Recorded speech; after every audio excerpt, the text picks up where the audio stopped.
अक्षरं पुरुषं वेद सत्यं प्रोवाच तां तत्त्वतो ब्रह्मविद्याम् अथातो ब्रह्म जिज्ञासा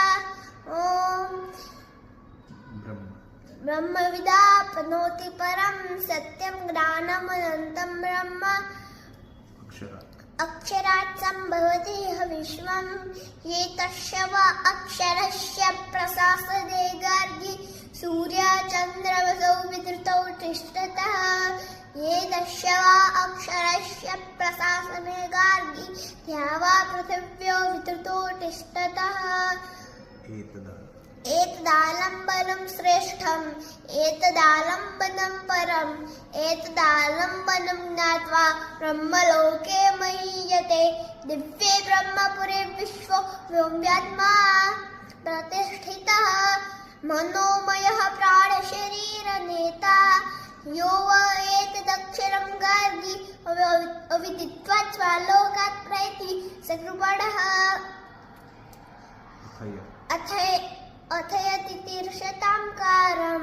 नाचिकेतं सकेमहि दिव्ये ब्रह्म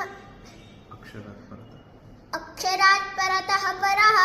पुरुषान्यपरं किञ्चित् सा काष्ठा सा परागतिः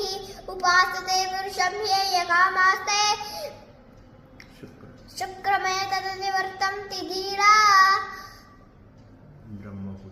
ब्रह्मभूतः प्रसन्नात्मा न शोचति न काङ्क्षति समः सर्वेषु भूतेषु मद्भक्तिं लभते पराक्षरं पुरुषं वेद सत्यं प्रोवाच तां तत्त्वतो ब्रह्मविद्याम् अथातो ब्रह्म जिज्ञासा ॐ ब्रह्मविदाप्नोति परं सत्यं ज्ञानमनन्तं ब्रह्म अक्षरात् सम्भवति यः विश्वं ये तस्य वा अक्षरस्य प्रशासने गार्गी सूर्यचन्द्रमसौ विधृतौ तिष्ठतः ये तस्य वा अक्षरस्य प्रशासने गार्गी या वा पृथिव्यो विधृतो तिष्ठतः एतदालम्बनं श्रेष्ठम् एतदालम्बनं परम् एतदालम्बनं ज्ञात्वा ब्रह्मलोके महीयते दिव्ये ब्रह्मपुरे विश्वो व्योम्यात्मा प्रतिष्ठितः मनोमयः प्राणशरीरनेता यो वा एतदक्षरं गार्गी अविदित्वा स्वालोकात् प्रैति सकृपणः